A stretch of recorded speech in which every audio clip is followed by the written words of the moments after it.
DZRH, member, kapisanan ng mga broadcaster ng Pilipinas. Oras Bishop Efraim Fautagana, alas 8:08. Programang nakikinig, programang inaalam ang masasabi mo, programang magbibigay ng tama at totoo para tama ang alam mo. Tara, usap tayo para malaman ang Damdaming Bayan.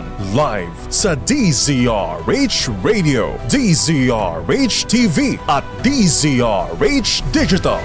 DZRH Damdaming Bayan. Kasama sina Lakay Deo Macalma at Sister L. Elaine Apit. DZRH Damdaming Bayan. Sing a song, sing out loud, sing out strong. Sing of good things, not bad. Sing of happy, not sad. Sing a song. Make it simple to last your whole life long. Don't worry that it's not good enough for anyone else to hear. Just sing a song. Nakot, bigo ang mga senador na mapakanta. Bigo ang mga senador na mapakanta ang dismissed Mayor Alice Guo kahapon. Baliktad ano ha? Galing naman itong si Attorney Stephen David ha? Abay, kalmado ang Mayor Alice Guo kahapon.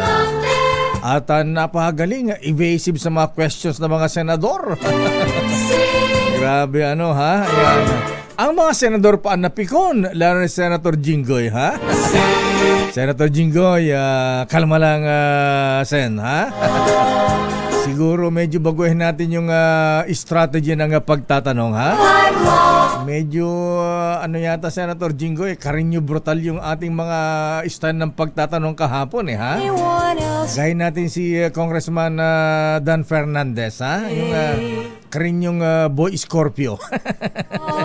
Suwabe lang ayan. Paano yan pagka ano kaya si Pastor Apollo Kibuloy ang magte-testify sa Senado ha?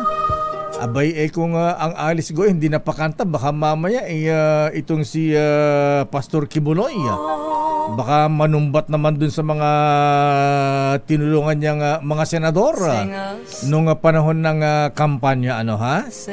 Siguro dapat Senator Risa man pagdating kay Pastor Apollo Kibuloy ano muna tawag nito prayer muna, opening prayer. Yung mahabigan ang tanong saan hahantong itong mga investigasyon? Wala bang ano ha? Kung hindi kakanta itong si Alice Go ala na bang mapaparusahan? Si Tansing ko lang ha? Sino ang mga nagfasilite tumulong dito kay Alice Go para tumakas? At siyempre ugat po ng problema habigan yung sino ang Pogo King dyan sa Bamban, Tarlac at Porac, Pampanga. Kaya mahabigan siba unahan natin Malu ha?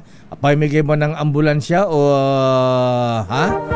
Ayan sige sandali lamang sige mamaya na si Let pero ready si Let. Anong oras ba pupunta ang Pangulong Marcos doon? Ha? Ano ba talaga Tita Malu? Ha? 8:30. Sige. Ladies first. Ayan. Nasa ating linya po mabigan ang chairperson ng Senate Committee on Women, Children, Family Relations and Gender Equality. Abay, siya po ang Deputy Minority Leader, Senator Risa Hontiveros. Senator Risa ma'am, good morning. Magandang umaga po sa inyo. Senator. Yuhu! Senator Risa. Ayan, dyan na ba? Senator Risa, ma'am, good morning. Good morning, Lakay. At sa lahat nga po ng ating mga tagapakinig. Chill-chill na po ba kayo ngayon, ma'am? Mukhang pati kayo kahapon na high blood, ha? Ayan. Bumaba na yung BP ko ngayon, Lakay. Pasensya na. Grabe. Kung dati, hindi ko po alam, Your Honor, ang paulit-ulit na sagot ni Guo Huaping, nung hearing naman kahapon, palagi namang I invoke my right against self-incrimination ang bagong tactic. Imagine, hindi nga maamin niya na siya si Guo Huaping. Kahit nasa harap na ng mata niya, yung mga thumbprint ng dokumentong nagpapatunay na Chinese national siya. Nakaka-frustrate talaga. Kaya napilitan akong i-cite for patuloy niyang pagsinungaling sa komite. So, mananatili siya sa kustodiya ng PNP at i-inform po namin ang korte kapag kailangan na siya ulit na humarap sa Senate hearing. At yun, nakatakda ang susunod na yon next week, Lakay, September 17, Tuesday. Kasi maraming nag-aabang. Siyempre, ang daming dapat natin malaman mula kay Alice Go, ma'am. Ayan, bukod dun sa pagtakas, yung sino ang mga tunay na bossing dun sa Pogo operation sa Tarlac at Pampanga. Exactly. Meron pa lamang siyang isang pangalan na inamin niya, sinulat lamang niya, yung writing, di umano tumulong sa kanya, both dun sa negosyo at sa pagtakas. At itong taong daw ito yung nag-arrange ng yate na sinabi din niya kahapon na sinakyan daw pala nila. Pero sabi rin niya na itong taong ito din ay nagbabanta sa buhay niya. So ang gulo din po ng kwento. Gayun pa man, gaya ng sinabi nyo, Lakay, marami pang mga tanong tulad halimbawa ng totoong ugnayan nila ni Mayor Kalugay, na Mayor ng Sual, Pangasinan. Marami-rami kasi kaming natatanggap na impormasyon tungkol sa papel ni Mayor sa Pogo, sa Bamban, at pati rin sa pagtakas ni Guo Huaping sa Pilipinas. I-verify pa namin ang mga ito. Lumabas din po yung pangalan ng isang JP Samson, isang co-incorporator ni Guo Huaping sa negosyo namang buy and sell luxury cars. May isa silang bank account noon, Lakay, ha? At bukod kay Alice Guo, 2 beses nang nabanggit itong JP Samson mula sa magkakaiba pang resource persons. At tila may kinalaman itong si JP Samson basta usaping pera. Kaya papatawag din siya sa susunod na pagdinig. Sino itong JP Samson, ma'am? Businessman? Taga saan po ito? Businessman. Nabanggit na rin siya ng ilang resource persons bukod kay Guo Huaping na dati siya daw ang nagpakilala kay Nancy Gamo, yung dating accountant ni Alice Guo, kay Alice Guo o Guo Huaping. Dahil si Nancy Gamo na naging resource person din namin at nagpakatotoo naman siya ay dating empleyado ni JP Samson. So, isa yung connection ni JP Samson at ni Guo Huaping. And tama yung sinabi nyo rin kanina, Lakay, sino pa ba ang mga grupo o tao, lalo na sa gobyerno natin, na maaring tumulong sa pagtakas, di ba? Sabi ko nga nung closing remarks bago magsuspinde, BI lang ba? At sino exactly sa Bureau of Immigration? At yung iba pang mga ahensya na nag-i-internal investigation na rin sa mga hanay nila, hindi pa tapos ang pagtatanong namin sa kanila. Lalo to may mga nababanggit din mga politiko at mga generals, mga ganyan. Ewan ko lang kung active o retired. Iyon na nga po. So nakakabahala po talaga yung ganyang mga balita, mga sinasabi ng mga tao na bine-verify po namin, pilit po namin bine-verify lahat dahil di ba may kasabihang where there's smoke, there's fire. So, kailangan naming malaman ano ang totoo dyan, ano ang sabi-sabi lamang. Senator Risa, kayo ay may pinasulat kay Alice Guo kahapon kung sino yung tumulong sa kanilang nag-provide, nag-facilitate ng yate. May sure pa, huwag na natin banggitin, ma'am, dahil confidential yate ito. Ito ba ay Filipino o foreigner, Chinese? Well, hindi siya Pilipino. And dati nang lumabas yung pangalan niya sa mga nauna naming hearing. Kaya lalo kaming nainteresado sa kanya. Aalamin pa po namin ano yung detalye ng papel niya both sa POGO dito sa Pilipinas at yung pagtakas ni Guo Huaping o Alice Go sa atin. Kung ito ay foreigner, Senator Risa ma'am, ay napakagaling naman niya, ha? Abay, foreigner, nakapag-operate ng ganito dito sa ating jurisdiction sa Pilipinas. Diba? Oo. Ano influensya meron? Obviously may connection siya sa mga ma-influensya din dito sa ating bansa. Nakita po natin yan nung nakaraang higit 8 taon na talagang nagkaroon kasi ng open door policy sa POGO panahon pa ni Duterte dito sa Pilipinas. And kung ang pagpasok ng POGO at pagiging cover niyan sa iba't ibang mga krimen ay dahil may mga nagbulag-bulagan at worse, nakipagsabuatan sa gobyerno, pati itong pagtakas ni Guo Huaping o Alice Go, hindi naman kapanipaniwala lakay na yung nag-iisang babaeng dayuhan daw lamang. Totoo po. Diba? Ang tumulong sa kanila, foreigner pa. Daw sa yate. Foreigner pa. Walang tutulong na tagaloob dito sa atin para makalabas sila. Kung nagyate sila, tapos lumipat sa bangka daw, tapos lumipat na naman sa malaking barko, imposibleng walang tumulong, at least sa unang paglabas nila sa bansa. Wala ba kayong balak, ma'am, na ipatawag yung dispatcher o officers ng Manila Yacht Club? Kung yung kailan, kung ano-ano mga yate, yung mga dinispas nung ganitong petsa nung tumakas sila? Pagkatapos na mabanggit ni Guo Huaping yung yate daw pala ang sinakyan nila, nagsimula nang pumasok yung mga impormasyon mula sa iba't ibang mga kaibigan at saka sources na yate pala di magtanong sa mga yacht club na malapit sa Manila. At yung unang-una na doon ay yung binanggit mo nga lakay. Ayan, Manila Yacht Club naman ang sikat dito, tsaka dyan maraming malalaki at magandang mga yate, Senator, ma'am. Exactly, opo. Unless may nagsundo pa mula sa labas, unang dapat tanungin talaga yung mga yacht club dito sa Manila. Correct. Anyway, Senator Risa, mama, kahapon ay iginigiit ni Alice Go na executive session para magbanggit ng mga pangalan.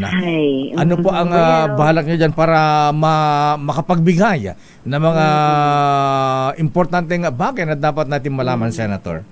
Well, as of yesterday, bagamat may nag-motion nga, nakasama ko sa Senado na mag-executive session at merong ding nagsegunda, pero merong higit isa na serious reservation o objection. Kaya hindi ko muna binigyang daan yan kahapon.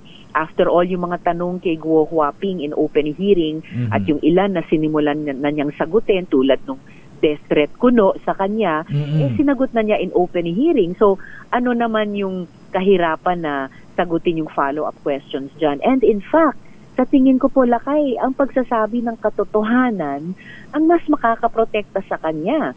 No? Kaya pinanawagan ko nga sa kanya nung hearing na magsabi na ng totoo. Kasi, ayun, kung siya'y totoong natatakot para sa buhay niya, magsabi siya ng totoo. Nasa kustodiya na nga siya ng PNP.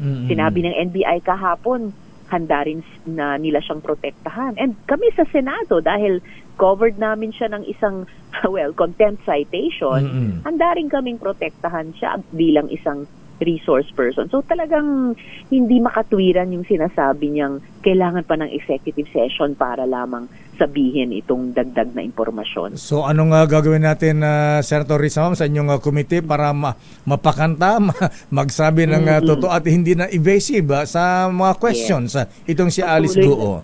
Patuloy lang namin siya tatambakan, lakay, ng mga ebidensyang kahit halos parang kailangan namin siyang bunutan ng ngipin, ay mga ebidensyang nakakalap din namin, bunga ng mga pira-pirasong sagot niya sa amin. At nagko-cross-reference kasi kami sa mga resource persons. Yung mga ilang sinagot niya na sinungalingan naman dati ni Sheila Guo, yung mismong sinasabi niyang kapatid niya or kung anong kamag-anak ba niya iyon.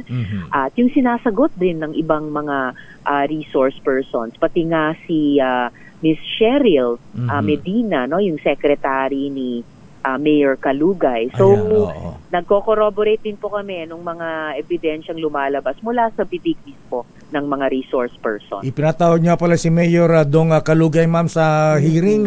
Malaki ba ang nakita niyo participation nitong si Kalugay dito sa issue ng POGO, Senator Risa, ma'am? Well, Well, Lakay, bukod sa may mga nagsasabi talaga na si Mayor Kalugay daw, ang totoo daw na nagpapatakbo ng pogo sa Bamban, may lumitaw na nga na dokumento mula sa DTI na ang may-ari daw na ay ng isang aqua farm ay si Sheila Guo at ang pangalan ng aqua farm ay Alicel Aqua Farm at sa Suwal nakalocate. So talagang sinasabi ng mga kasama ko, lalo na ni SP Pro Temp Jinggoy Estrada, na parang conjugation talaga ng Alice at saka yung Dong Lisaldo. Dong Liseldo. Liseldo. Tapos may ID din si Sheila Guo issued sa Suwal ng municipal government. Sabi naman ni Miss Cheryl Medina, hindi daw sila. Wala daw silang ID na gano'n na ini-issue at hindi daw galing sa kanila. So, parang may mga connection talaga yung sa pagitan na ni Guo Huaping at pogo niya at si Mayor Kalugay. At iba pang mga informasyon actually, Lakay, na bine-verify pa namin hanggang ngayon. Pero, itatanong na namin directly din kay Mayor Kalugay pagharap niya sa susunod na pagdinig. Okay, Senator Risa, ma'am, dumakot tayo kay Pastor Apollo Kibuloy. Kailan niyo po ipatawag sa Senado? Ayan, itatakda namin hanggat maaga ang pagdinig sa kanya kasi Lakay, mananagot siya, no? Apollo Kibuloy cannot outrun the law. Napatunayan yan kasi siya'y nasa kamay na ng gobyerno ngayon at haharap na sa Senado, and he will not further delay justice. Itatakda po namin yung hearing sa lalong madaling panahon. Papupuntahin siya, pati na ang mga kapwa-akusado niya. Halimbawa Lakay, si Jacqueline Roy, no? Na yung apat pa na naging instrumento itong si Jack Roy. Instrumento din sa pananamantala ni Kibuloy sa mga inosenteng babae. At yung mga babaeng yon, yung mga victim survivors na yon, abot kamay na nila ang hustisya. Salamat sa kanilang paglalakas loob na magsabi ng katotohanan. And Lakay, we also commend our law enforcement agencies for their tireless efforts and dedication. Ano pa man yung naging mga taktika ni Kibuloy noon. So magpapatuloy ang investigasyon ng Senado para matuldukan yung sistemang pang-aabuso sa mga pinaka-vulnerable sa lipunan. Ihaharap niyo ba, ma'am, Senator Risa, yung mga biktima, yung mga victims, yung mga complainants para ituro si Pastor Kibuloy? Talaga, Lakay. Ngayon pa lang ay nagkokonsulta na kami sa kanila, yung mga humarap na dati, kung handa silang humarap ulit, humarap sa taong nagbiktima sa kanila. At in fact, may mga kausap pa kaming mga iba pang victim survivors ni Kibuloy na maaaring lumabas sa susunod na hearing. Kaya abangan na lang po natin ang kanilang pagtestigo. Ayan, alam natin, ma'am, si Pastor Kibuloy articulate, magaling magsalita. Baka mamaya kung si Alice Guo ay hindi natin napasagot sa mga tanong, paano kaya itong si Pastor Apollo Kibuloy? Baka mamaya manermon o mag-preach sa Senado. Ay, hindi ko po siya papayagan mag-preach doon. Kung si Guo Huaping o Alice Guo ay sobrang kulang pa rin ang mga salita. Kapag sumubok naman si Apollo Kibuloy na sobrang magsalita, ipuput in place ko po siya. Dahil ang magtatanong sa hearing na iyon ay kaming mga senador at dapat yung mga sagot niya ay bukod sa makatotohanan, nakatukoy lamang dun sa aming mga tanong. Nako, ma'am, yung nga palang sinasabing ng PNP na nagbigay proteksyon o tumulong kay Pastor Kibuloy, ayan, nakilala mga pangalan, sila po ba ay ipapatawag nyo rin? Malamang Lakay sa mga susunod na pagdinig pa dahil nakatutok kami dun sa pang-aabuso ni Apollo Kibuloy sa kanyang mga victim survivors.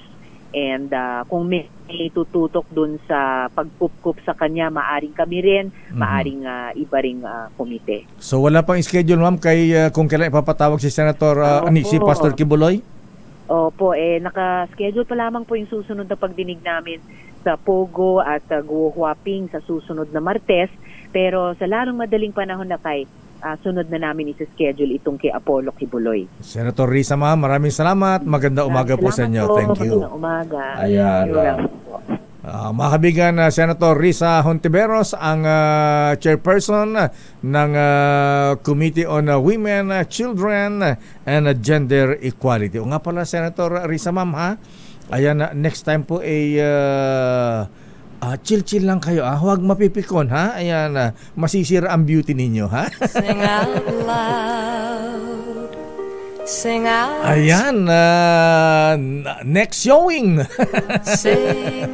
Coming soon. Pastor Apollo Kibuloy dyan po sa Senado, mahabigan. Teka muna, si Congressman Arnie Tebes, Sec Boying, dadalhin nga din ba sa Senado? May complaint ba sa kanya sa Senado rin? Ha? Anyway, sabi ni Sec Boying, ayan, within this month, ibabalik na sa Pilipinas ang Congressman Arnie Tebes mula sa East Timor. Good morning, Commissioner Tansinko. Sing a song. Yusek Cesar Chavez, ayan. Di pa raw ba't mabagal yung termination paper kay Commissioner Tansinko na lamang pa raw niya sa media. Ayan, mahabigan, marami tayong mga issue ngayon. Uy, may bagong issue dyan sa Davao. Babet Naidas. Abay, ang sabi bakit daw naghukay doon sa isang lugar dyan sa compound ni Pastor Kibuloy sa Kingdom of Jesus Christ, ha? Abay, yun daw ba mga naghukay mga pulis ba o mga pinagsuot ng uniforme ng pulis? At ito ay miyembro ng termite gang. Alam pa niyo, mahabigan, totoo bang may hinuhukay? May hinahanap, ha? Ayan, babalikan natin yung mahabigan, ha? Abay, hindi naman ginto yan. Pero sabi na ating bubit mahabigan, yung mga hinuhukay-hukay, ha? Abay, hindi naman para alamin kung kung saan ang lagusan, entrance o exit nung sinasabing tunnel na pinagtaguan ni Pastor Kibuloy. Abay, yung hinuhukay parang naparod natin kay Pablo Escobar at kay El Chapo. Doon ba itinago? Ayan, babalikan natin mga kuya, mga ate. Nako, ito nga pala, ha? Sandali lang mga mislet, ha? Ayan, nako, itong marami nabitin dun sa report natin kahapon, ha? Abay, yung mahabigan, alam nyo ba na meron isang first class prostitution din sa gitna ng isang business district dito sa Metro Manila, mahabigan, ha? Abay, ang mga customer dyan, ha? Super rich, ha? Kaya ang tawag po na rito ay bar for the big boys. Susunod natin yan. Nakot, itong si Atty. Amir Pelaez Momo, ha? At Justice Sam Martires, abangan mo yan. Narito mo na ang report mula sa Luneta. Ayan, sa Quirino Grandstand. Abay, dyan po ay may migay ng ambulansya ang Pangulo Marcos, siyempre. Kasama ang mga taga-PCSO. Ayan, Chairman Felix Reyes, GM Mel Robles, at iba't ibang LGUs. Naku, Chairman Felix, ha? Judge, ha? Meron na kaming para sa Pinili, Ilocos Norte niyan. Aris number 14, Let Narciso, please come in. Miss Let. Lakay, aabot nga sa 129 na ambulansya ipamamahagi ni Pangulong Ferdinand Marcos Jr. sa iba't ibang local government units sa buong bansa. Bahagi daw ito ng pagpapahusay ng emergency health services sa mga Pilipino. Sa nakatakdang turnover ceremony dito sa Quirino Grandstand sa Maynila, 87 o 87 LGU sa Calabar Zone ang bibigyan ng ambulansya ng Pangulo. 25 sa Bicol Region, 8 sa Central Luzon, 6 sa Cordillera Administrative Region at 3 sa Cagayan Valley. Ang pamamahagi ng ambulansya o patient transport vehicles ay bahagi ng Medical Transport Vehicle Donation Program ng Philippine Charity Sweepstakes Office na naglalayong pagandahin at palakasin ang healthcare delivery system sa mahihirap na rehiyon. Nagkakahalaga daw ang bawat ambulansya ng 2.1 million pesos at mayroon ng essential medical tools gaya ng stretcher, oxygen tank, blood pressure monitor at wheelchair. Kararating lang lakay ni Pangulong Marcos dito sa Quirino Grandstand. Ano ang nakatatak sa gilid ng ambulansya, Miss Let? Lakay nakalagay, patient transport vehicle. Ayan, PCSO. dapat may PCSO at huwag nang lagyan ng pangalan ni congressman, ni mayor o kay barangay kapitan. Ilagay na lang kung anong town. Oo. At saka isa pa, anong tatak nung anong brand yung ginawa ambulansya? Baka Mahindra yan. Toyota ito lakay. Toyota. Matibay yan. Buti naman. Akala ko Mahindra. Ayan. Yung mga walang pyesa. Ayan. So at least Toyota matibay yan. Okay. So abangan natin ang talumpati ng Pangulong Marcos. Balik mo na sa iyo, lakay. Kararating na ng Presidente, mauna pa siguro magbigay ng kanyang mensahe si PCSO Chairman Adel Robles. Maraming salamat, Let Narciso mula sa Quirino Grandstand kung saan mamigay ang Pangulong Marcos at mga taga PCSO ng 120 na ambulansya para sa iba't ibang mga local government units. Damdamin Bayan. Chairman Felix, yung para sa amin sa Pinili, Ilocos Norte, huwag mong kakalimutan yan. Babalikan po natin lang pang mga report. Stand by Sherwin Alfaro. Abay, nasa nga ba Sherwin? Abay, nandun sa may barangay Pedro Cruz, San Juan City. Aba, kina Senator Jinggoy Zamora. Jinggoy Zamora. Ayan, kina Mayor Francis Zamora. Babalikan natin ang mga yan. Stand by Edniel Parrosa. Aba, ang Department of National Defense kontra PNP walang nakitang dahilan para mailipat si Kibuloy sa AFP. Ayaw nila kasi may request nga pala si Pastor Kibuloy na dalhin daw sa Armed Forces kaysa sa PNP. Ayan, feeling niya ay mas safe daw siya sa AFP. Damdamin Bayan. Oras sa Chief Justice Alexander Jasmundo. Kumusta ka na, CJ? 8:35. Ang balitang ito ay hatid sa inyo Sa Sister L. Merry Christmas, Lakay. Ba't parang kang malungkot? Ayan na. Masakit energy. Masakit yung bato ko, Lakay. Ganun ba? Oo, Merry Christmas, Lakay. 106 days na lang, Lakay. Pasko 106 days na lang? Ngayon mo lang nalaman. Ang bilis ng panahon talaga, mga kuya, mga ating mga ninong, mga ninang. Ay, mga employers, ready na yung bonus, saka 13-month pa yung ating mga empleyado. Yes, kailangan po yan. Para lalong sipagin, Lakay, ano? Siyempre naman. At narito na ang ninong ng bayan. May bigay ng aginaldo dyan sa Barangay Pedro Cruz, San Juan City. Kina Senator Jinggoy Zamora. Ayan. Senator? Mayor Francis Zamora. Mayor Francis Zamora. Ikaw naman, sabaw na nga ako, Lakay. Sabaw na nga ako, sinasabaw mo palalo. Chill lang ka lang, ha? Oras mo na, time check mo na, Sister L. It's 8:44. At narito na ang ninong ng bayan sa ating DZRH Malakas Aguinaldo promo. Dahil 85 taon na ang kauna-unahan sa Pilipinas at ang MBC mas gumanda na, mas pinalakas at mas pinalawak pa ang pamimigay ng ating papremyo. Ito ang DZRH Mas Malakas promo kung saan pag naabutan namin kayong malakasang nakikinig o nanonood sa DZRH ay mananalo ka ng instant 1,000 pesos at may kasama pang grocery bag ng DZRH. So ano pang hinihintay ninyo? Tutok na sa nangunguna kauna-unahang radyo sa buong Pilipinas, DZRH. Una sa Pilipinas, una sa Pilipino. Standby, Let Narciso mula sa Luneta, Quirino Grandstand. Standby, Edniel Parrosa. Ano ang latest dyan sa Campo Aguinaldo?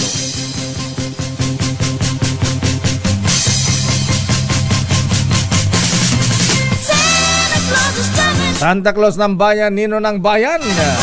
Ninong Sherwin, sino ang bibigyan mo ng Aguinaldo ngayong umaga? Sherwin. Ako, napakasipag na jeepney driver. Great lover. Kasi wala tayong Zoom. Ewan ko ba sa Zoom? Tala ka namang Zoom. Bira naman. Nga, wala kang Zoom. Pero naku, kung makikita mo, Lakay, kahit na lumang jeepney, pilit pa rin na ipinapasada. Ano ba yung jeepney, kuya? Saraw ba yan? Francisco Motors? Amante? Yaring ko ito, Laguna. Yaring Laguna. Ano yan? Alam pangalan eh. Hindi ko na malagay niya kasi ang mga Laguna, mga malagay. YL, ano ba na? Kasi YSL, yari sa Laguna. FB, Lakay, FB. Facebook Motors. FB Motors. Ilang taon na yung jeep mo, kuya? Matagal na rin po kasing hindi na ano yan. Mga 10 years, 20 years? 10 taon? 30 taon na yan. 30 years? Ang tagal na. Oo.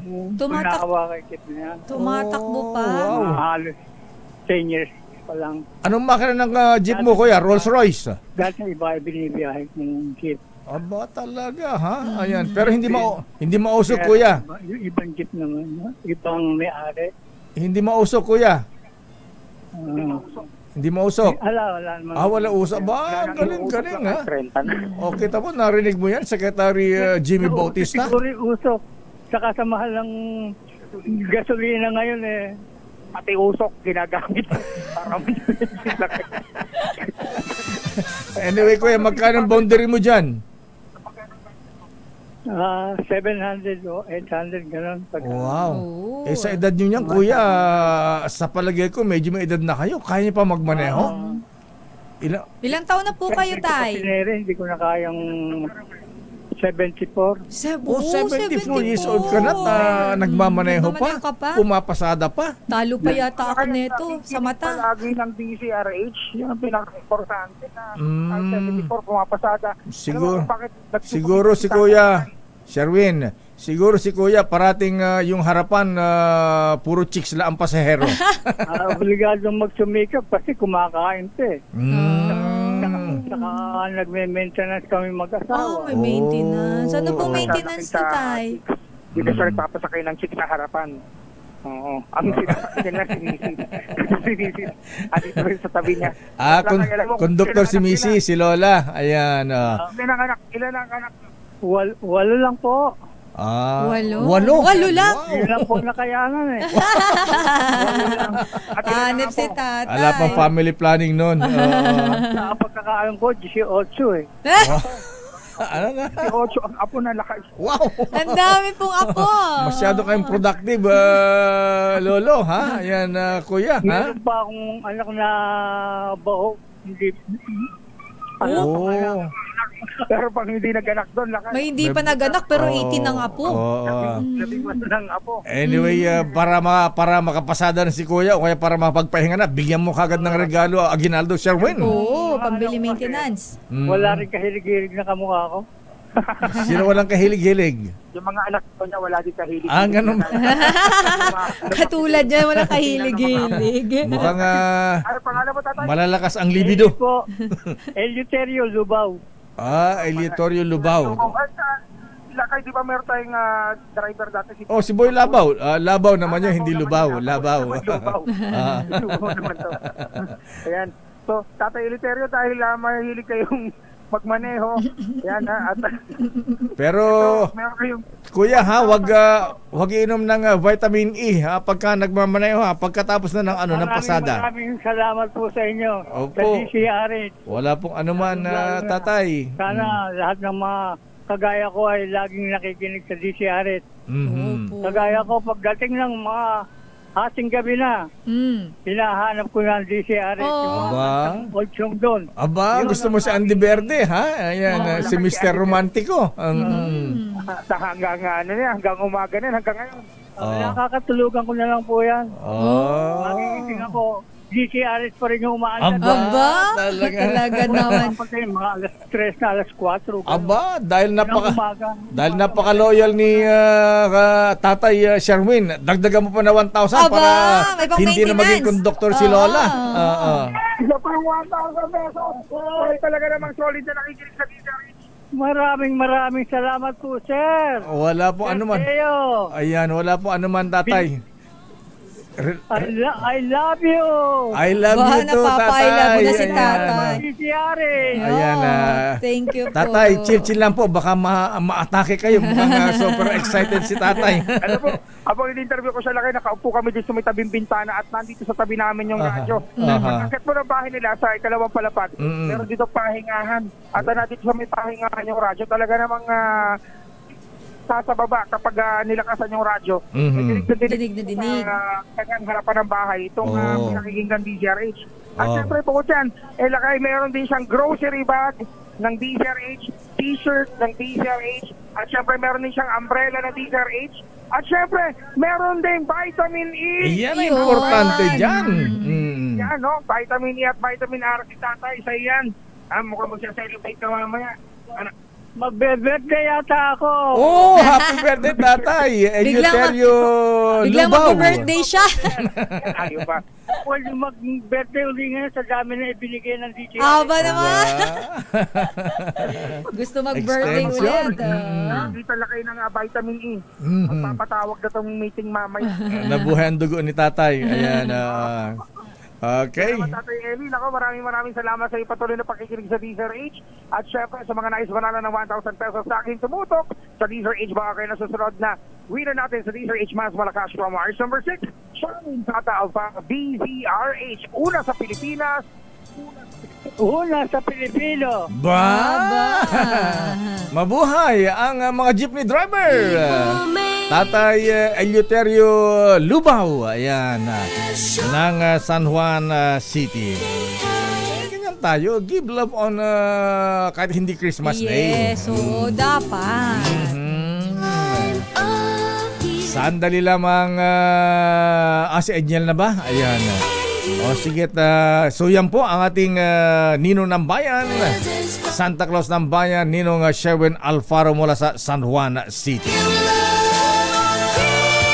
Hatawin na nga natin ang report ni Edniel. Yes, Lakay. Ayaw ba ng Department of National Defense at Armed Forces, ayaw ba ni Secretary Gibo at saka General Browner na ilipat sa kanilang custody si Pastor Apollo Kibuloy? Alamin natin, Lakay, dahil lang DND kontra PNP walang nakikitang dahilan para malipat daw si Pastor Kibuloy sa Armed Forces of the Philippines. Kung bakit, ating alamin sa report ni RH52, Edniel Parosa. Edniel. Lakay, haharangin ng Department of National Defense ang kahit anong pagkatangkang dalhin si Kibuloy o Apollo Kibuloy sa Armed Forces of the Philippines. Ayon kay DND spokesperson, Director Arsenio Andolong, masyadong istrikto ang mga pasilidad ng AFP para paglagakan ng isang suspect sa kasong kriminal. Binigyan din ng DND na hindi ito ang tamang ahensya ng pamahalaan para magkanlong ng mga akusado gaya ng balak nga ng kampo ng religious leader. Sa bahagi naman ng Philippine National Police, sinabi ni Police Colonel Jim Fajardo na walang dahilan para mangambang pastor sa seguridad ng custodial facility. Ito ang iginiit ng tagapagsalita ng PNP nang idahilan ng abogado ni Kibuloy na si Attorney Israelito Torion ang security concern at edad ni Kibuloy na 54 anyos. Pakinggan natin si Colonel Fajardo. Well, ang narinig ko lang yung interview ni Attorney Torion na kahapon, ang nire-reason lang niya for security reason. So, sa amin naman, for security reason, kayang i-secure ng PNP ang mga nandun sa loob ngayon ng ating custodial facility kung yun lang ang reason niya. Unang sinabi ni Torion sa DZRH Damdaming Bayan kahapon na mag-aayos sila ng motion para mailipat si Kibuloy sa AFP kung hindi man ay house arrest na lamang. Ito si Edniel Parosa, nag-uulat para sa DZRH. Una sa Pilipinas, una sa Pilipino. Damdaming Bayan. Maraming salamat, Edniel Parosa. Yan ang sinabi ni Attorney Torion kahapon sa atin nung ma-interview natin kasabay nung kanilang letter. May love letter sa rito. Kinabahan ako. Kala ko meron namang mayroon na. May reklamo. Lagot ka. Ninervous tuloy itong si Miss Nicole Lopez. Kasi siya yung umupo kahapon. Kaya nga tuloy kahapon, mag-special na balita sana ako, Justice Sam. Alam niyo po, hindi po ako mahilig makichismis. Ang pinapakinggan ko lang pong chismis sa yung kay Deo Macalma. Kung wala si Deo Macalma, kulang ang almusal ko. According to my bubuit. Nako, Senator Jinggoy, ha? Ayan, chill-chill ka lang, Senator, ha? Ayan, abay, sabi ni Congressman Dan Fernandez, Carreño brutal ka daw. Dapat kasi daw napikon daw kasi Lakay. Ano sabi niya, ha? Pikunin pala. Napipikon ako sa'yo. Nanggigigil na ako sa'yo. Pikunin pala si Senator Jinggoy. Mapikon nga. Charot lang. At ayon sa ating bubit Justice Sam, nandiyan ba si Colonel Jean Fajardo? Ha? Yes, Lakay. Abay, pero alam ba Colonel Jean Fajardo na meron isang first class prostitution din sa gitna ng isang business center dito sa Metro Manila? Ogo, ikaw din nagulat, ha?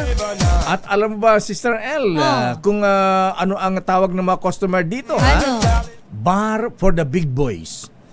Alam mo kung bakit na bar for the big boys? Bar for the big boys? Aba, ang mga customer naman yan, Customs Commissioner Bian Rubio, nakakotse ng Bugatti. Big boys. Ayan, literal, big teka muna, boys. Commissioner Bian Rubio, baka yung Bugatti sa Customs na nailabas na, ha? Nakuha pala. Baka ito na yung kulay blue, ha? Ayan. Pero bago natin balikan yan, alamin natin kay Colonel Jean Fajardo, ang PNP spokesperson. Kumusta ang kalagayan ng kanilang mga borders ngayon? Ayan. Medyo may maraming nagre-rent ngayon dyan.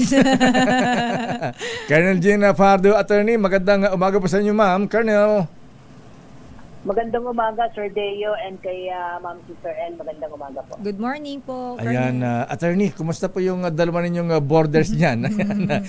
Una, si Pastor Apollo Kibuloy. Ayan, kumusta po siya? Ayan, siya po ba ay kumakain? Kasi si Alice Guo kahapon, hindi pala nag-breakfast. Ayan, kumusta po sila ngayon? Nag-breakfast na po ba sila? Sir Deo, kaninang mag-aalas 7 ay napahintulutan po tayo na silipin yung kalagayan po ng ating mga bagong detainee po dyan sa custodial facility. At personal ko po nakausap po si Pastor Kibuloy at kinumusta ko po siya kung siya ba ay nakatulog, at sabi naman niya nakapagpahinga naman daw po siya, although syempre expected naman din po yun na naninibago siya doon sa bago niya pong environment, at nakakain na rin po siya katatapos niyang kumain po nung siya ay makausap ko po. Kasi normally po, yung almusal po ay dinideliver po sa mga selta po nila ng mga alas 6. So ang almusal po nila ngayong araw po ay isang hard-boiled egg, corned beef, kanin at kape po. Mukhang galing sa Jollibee yan, Colonel. Gusto ko yung combination na yun, Colonel. Nagutom ako bigla. Lutong krami ba yan, sir? Ma'am? Yung kinain po niya, Sir Deo, Sister L, ay pareho din po nung kinain po ng mga ibang detainee po doon sa loob. Same. Pare-pareho. So, yun din po ang kinain ni Alice Guo ngayon, si Mayora. Baka nag-diet. Sumili po ako ay hindi pa po siya nakatayo po, nandun po siya nakahiga pa po, pati yung iba po ay, so hindi ko na po inabala. It so happened nung sumili po ako doon sa area po ni Pastor Kibuloy, he is already up po, kaya nakausap ko po siya. Una natin si Pastor Kibuloy, Colonel Jean Fajardo, ma'am. Ayan, mag-isa lang po ba sa selda? Hiwalay ba dun sa 4 na kasama niyang nahuli? Yes po, sir, hiwa-hiwalay po sila ng selda. At magkahiwalay po yung babae at lalaki, magkahiwalay na building po, so hindi po sila nagkikita po. Hindi magkakatabi yung selda. Kasi nakapasok na dyan. Yung kanila apartment. Parang style apartment yan. Ayan, hindi po sila tabi-tabi ng pintuan, Colonel. Magkakahiwalay po, hiwalay. Sir Deo po. Opo. Yung kwarto ni Pastor Kibuloy, may aircon ba yan? Electric fan? May sariling CR? May paliguan? Ano po ang meron dun? Maliit lamang po yun. Pagkapasok po sa selda, Sir Deo, ay nandun na kaagad yung kanyang higaan. Isang payak na higaan po yun. May maliit po siyang upuan doon. May electric fan. At yung kanyang CR po doon ay kung mag-visualize mo, Sir Deo, yung nakikita natin before na open lang po siya, wala pong sarado po yun. Parang meron lang pong concrete po doon na nakaangat lang po. Pero ganun lang po at wala pong aircon po doon. Parang studio type lang na 1,000 ang renta isang buwan. And, ang naipakita naman po natin sa ayan, nakikita namin sa video. Yes, ito po sa video. Yan po yung, ganyan po yung itsura po. Ito. Hindi naman wala namang reklamo at hindi ba nagre-request ng mas maayos na higaan, facilities ang Pastor Kibuloy kasi nasanay po sa siyempre sa Kingdom of Jesus Christ, ang gaganda ng facilities doon. Hindi ba siya naganap ng mga kutsyon o kaya aircon, Colonel?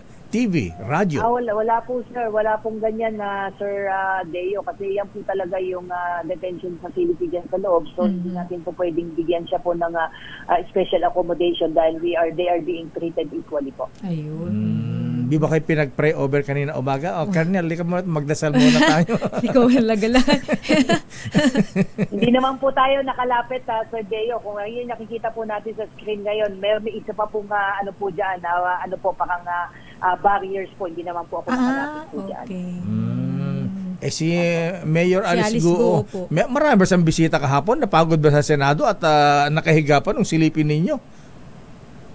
Baka hindi ko lang po nakita at hindi nga ako makalapit ng todo, Sir Deo, kasi for security reason, napagbigyan lang po tayo para lang may maibigay po tayong update. So hindi po na po siya masilip kung I'm just assuming sir na nakahiga pa po siya or baka nasa CR po nung dumaan po tayo doon sa kanyang compound po. Colonel Fajardo, baka kulangan sila sa vitamin D. Ayan, di ba sila pinapaarawan sa umaga, pinapalabas? I presume, Sir Deo, Sister L, ay nakalabas po sila ngayon kasi ang schedule po ng sunning time po nila is 8 a.m. to 9 a.m. May sunny time pala. May sunny time. Pagka sunny time, sama-sama po silang lahat, Colonel. Ay hindi po, dahil magkakaiwalay po sila ng compound at selda po, ay ilalabas lang po sila sa selda at within the compound lang po yun at barriers po, kaya hindi po sila magkikita-kita po. Hindi pala katulad yung mga napapanood natin sa pelikula sa abroad na parang isang gram na gano'n, sama-sama lahat doon, gano'n. Hindi po ganon, Sir Deo. Okay. May request po ang pastor na ilipat na po sa custody ng AFP, Colonel. Ano po ang decision ni General Marbil, ang ating PNP chief? Well, unang-una, kung ang issue po nila ay seguridad, ay kaya naman pong ibigay ng PNP yung gusto nilang seguridad para po kay Pastor Kibuloy at iba pa.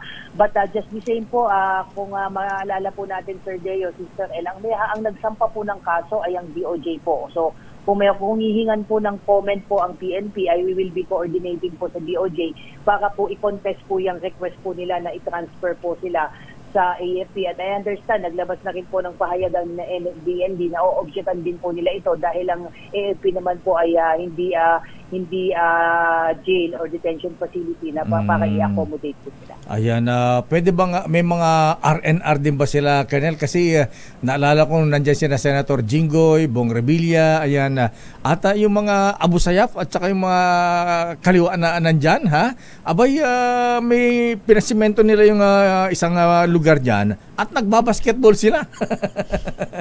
Wala bang ganyang...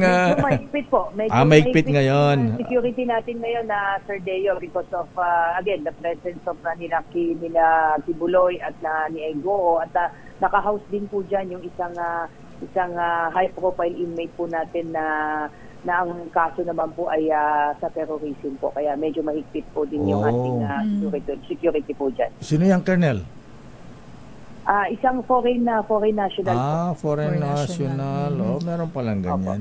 Colonel, pagdating naman po dito kay Alice Guo, siya po ay umatid kahapon ng hearing at nabanggit nga po namin lagi na may mga na-high blood katulad po ni Senator Jinggoy. Paano po ito pagka yung nire-request po nila na custody po ni former Mayor Alice Guo? Ano po ang magiging proseso po nito? Well, ang stand po ng PNP dyan na Sister Ele, as long as makareceive po kami ng court order, ay susunod po kami. It so happen po ang court order po na inisyo po ng Tarlac, ang kustodiya po ay sa PNP. At kung maglalabas po ng panibagong order po ang korte po ng Kapas o any court for that matter, susunod lang po ang PNP po. Ayan. Okay. Colonel, anong latest po sa yung more than 700 million na halaga ng shabu na nako dun sa dalawang suspect sa Imo sa Cavite, Colonel? Sino po ang... meron pong naging magandang accomplishment po ang PNP Drug Enforcement group po kagabi po at nakausap ko po yung mismong director po ng DEG, si General Eli Mata po, ay kung maaalala niyo, Sir Deo, nung nakakaang August 29, kung di po ako nagkakamali, ay mayroon din po silang nahuli at nakarecover po sila ng 10 kilo. At yung packaging po noon, yung 10 kilo po noon nahuli po nila sa Bulacan noong August 29, ay the same packaging po nung 110 kilos na na-recover po nila kahapon sa Imus, Cavite. So ang tinitignan po natin ay iisa yung source po ng mga illegal drugs po na ito, at tinitignan po natin ngayon ang koneksyon itong mga nahuli po natin na individual sa Imus, Cavite doon po sa mga foreigner na nahuli po ng PIDEG noong August 29 po. Ayan, saan galing droga, Colonel? China o saan? Ano ang markings yan? Saan daw galing yan? Kung ikukumpara natin, Sir Deo, yung packaging nitong 110 kilos at saka yung 10 kilos na nahuli nung August 29, iba ito doon sa mga normal at usual na nakita natin na parang mga Chinese T-bags. Ito rin ay vacuum sealed din po ito, pero ang pinakalaman niya para siyang aluminum vacuum sealed, pero may tatak po na isda, parang mga pinalalabas nila na mga feeds po ito ng mga koi. Oh, so saan daw po galing yung drugs, Colonel? Yan ang inaalam natin ngayon. Nakikipag-coordinate po ang DEG sa ating mga foreign counterparts to check kung may mga similar same type na packaging din po silang nahuhuli, at tinitignan natin yung possible route at origin po nito mga drugs po na ito. Ayan. Colonel Jane Fajardo, ma'am, maraming salamat. Maganda umaga po sa inyo. Thank you. Thank you, Colonel. Maraming salamat po, Sir, ma'am. Good morning po. Mga kabigan na PNP spokesperson, Attorney Colonel Jean Fajardo.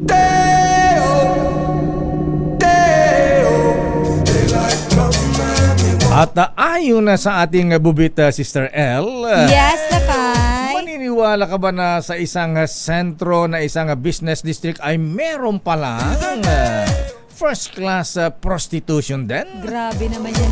Lakay, paano mo i-describe ang isang first class prostitution din? Bakit hindi first class, Sister L? Abay, lumang-luma dito ang mga hinahangan ng mga barako na na Viva Max babes. Abay, kung sa Viva Max babes, Sister L, paggawa ng pelikula lamang, yung soft porno, ay 30 hanggang 50,000 pesos lang. Mura? Yes. Aba dito, Sister L, 50,000 and up. Oh, taray, may price ceiling. May price ceiling, Sister L. Kaya kung wala kang 50K, huwag ka nang pumunta doon. Kasi bokya ka. Wala kang At saka kung Toyota Vios lang ang kotse mo. Ay, lakay mo hurt naman yung mga Huwag ka daw ganyan. Hindi, kinukumpara ko lang kung bakit tinawag na bar for the big boy, Sister L. Dahil dyan sa mga high-end cars. Dahil ayon na sa ating bubit, Kuyang August Rojas, most worshipful Juanito Abelgas, andyan na ba kayo? Ayan, abay, nga pala, happy anniversary sa mga brethren sa Scottish Rite. Ayon na sa ating bubit, Sister L, abay, nagulat yung ating bubit na napadaan dyan. Nung big night ng nasabing bar o club, Sister L. Wow, namangha siya. Wow, may car show ba rito? Kasi puro nagagandahang sports car ba, Lakay? Sports cars lahat, Sister L. Naman ang mga yan. Sabi ko sa iyo, Commissioner Bien Rubio, Ayan, ASEC, abay, merong nakaparadang Bugatti, Sister L. Sinong may-ari? Abay, ayon na sa ating bubit, Sister L, at hindi lang Bugatti, Name it, magbanggit ka ng mga sports cars na magaganda. Mga sports? Lakay, ako pa tinanong mo, wala akong kahilig-hilig sa sasakyan. Abay, bukod sa Bugatti na tatatlo lang yata ang may-ari niyan dito sa Pilipinas. Abay, may mga Ferrari sports cars. Ferrari. Alam mo lang, gusto ko yung Ferrari na red. Ayaw mo ng yellow? Ayoko ng yellow. Red ang gusto ko. Para isang taga DPWS nun kulay yellow yata yung Ferrari niya. Sabi niya, ba't kulay yellow yung Ferrari mo? Palitan mo yan. Ang Ferrari kulay red. Ganun ba? O sige pa, palitan ko na ng kulay.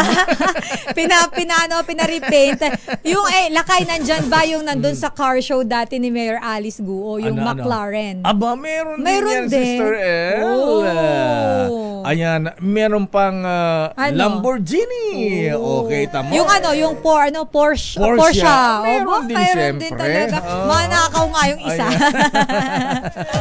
Ayan, merong Mustang, merong Audi. Saan ka pa? Sabi natin, may car show ba rito? Ano pala yun, lakay? Ano ba tawag doon? Yung kapag ba sa mga bintana sa sasakyan? Mga car display. Ayun tawag doon? Showroom. Buisit na yan. Talagang Pero lakay, sino-sino daw may-ari ni Tay? Abay, ayon na sa ating bubita Sister L. Abay, bugod sa mga, siyempre, sino ba magme-ari ng Bugatti, ha? Magkano ang Bugatti ngayon? Magkano? I-research ko yan. Asek Jet, ha? Marodilla, ayan. Andiyan ba sir yung Bugatting kinumpis ka dun sa Ayala Alabang na kulay blue, ha? Baka mamaya na ilabas na yung kulay blue na nakaparada dito sa sa Bar for the Big Boys. At ayon na sa ating bubita Sister L. Eto malupit yan. Abay, lumang-luma dito ang Elite Cork Elite, ha? Napuntahan ng mga congressmen, senators, contractors, ayan. Magkaiba naman. Kasi dito sa Elite Cork Elite, Sister L. Yun lakay? Diyan sa BGC, ha? Ayan. Ibang class naman ito. Ito yung karamihan dyan mga congressman, senator. More on business members lang talaga. Business with pleasure. Ayan. Business with pleasure. Ayan. Dito naman yung yung andyan yung mga contractor na nanliligaw ng mga ng mga opisyal ng congressman o kaya para sa mga proyektong proyektong may malaking porsyento, ganun. Mga ilang percent lakay? Depende sa congressman. Kung masiba, 50%. Ayan, 65%. Ayan. Iba ang kanya-kanyang level ng grid. Ayan. Ayon sa ating dito yung nag-treat it ng wine na worth 1 million, Sister L, ha? Diyan sa Cork Elite. Cork Elite, diyan sa BGC. Yan naman lakay, mamahalin talaga yan dyan. Mamahalin. Gusto ko nga mapunta doon, maging butterfly lang Para okay lang, pwede makapasok. Yes, sabi nga natin, Bubiti, lakay, punta tayo doon, ha? Sigurado ka, baka pagka nakita ako doon, maglabasan na mga customer, magtago. Lakay, nga, try mo nga minsan. Pagkadating mo siguro doon, biglang, asan sila? Baka maglabasan, magtagoan lahat para isang opisyan pinuntahan namin, ha? Sabay, si Tay makalma. Sabay lumayas. Sabay siya, sabay tanggal yung Rolex. Mga mamahaling relos. Si Tay makalma, bububuit na naman. Ayan, at ayon na sa ating bubita, Sister L, abay kung business with pleasure, yung sikat na club dyan sa BGC Mayor Lani Cayetano, ha? Ayan, abay, eto naman itong sinasabi kong bar for the big boys. Pure fun dito, Sister L. Walang business. More on fun and pleasure. Talaga. Fun and pleasure. At ayon nga sa ating bubita Sister L, pure entertainment ika nga with beautiful ladies. May sumasayaw lakay? Wala naman. Wala yata. Bigla lang may pupunta sa lamesa, gano'n. Parang may mga di kompleto yung report na ating bubit pa. Di kompleto. Ayan. Itanong mo nga lakay. Pero may mga VIP rooms yata may dyan. May mga nag-i-strip ba dyan? At ayon na sa ating bubita Sister L, dahil first class ito, Sister L, ha? Bar for the big boys ika nga, mga mayayaman. Abay, pati ang pangalan ng kanilang mga chiching ngayon doon, Sister L, Hindi na guest relations Natawa officer. naman ako sa chiching. Ano nang tawag na? Hindi na guest relations officer. Ano nang tawag sa nila? CCA. What's CCA? Customer Care Attendant. Oh. Okay. At least medyo parang sounds professional. Yes, CCA. Ayan. Ikaw naman, umiinit pala ako. Commercial ka ng commercial. Tsaka ang dami namang reporter. Ayan. Ayon na sa ating bubit. Ito malupit dito, Sister L. Siyempre, sa yayamanin. Ayan. Naka-Bugatti ka ba naman? Manang Milky, naka-Ferrari, ha? Naka-Lamborghini, ha? Ang pera dyan, bali, wala. Alam mo kung bakit? Naman. Barya lang yan, takay. Abay, kung yung mga CCA na inilalabas nila, sabi ng ating bubita, Sister L. Mga customer care attendant. Yan. Siyempre, mayayaman yan. Although na may hotel sa itaas niyan.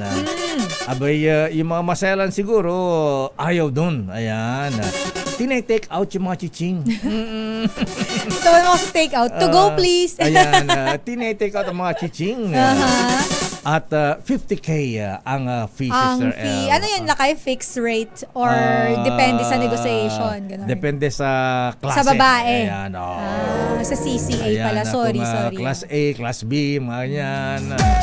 At ayon na sa ating bubit. At pagkaloob si CCA, kailangan after 3 hours balik sa club.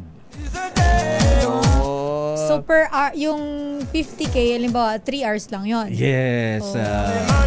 At kung gusto mong extend siguro, bayad ka. Ayan. Additional ano yun? Additional yun, ha? Ayan.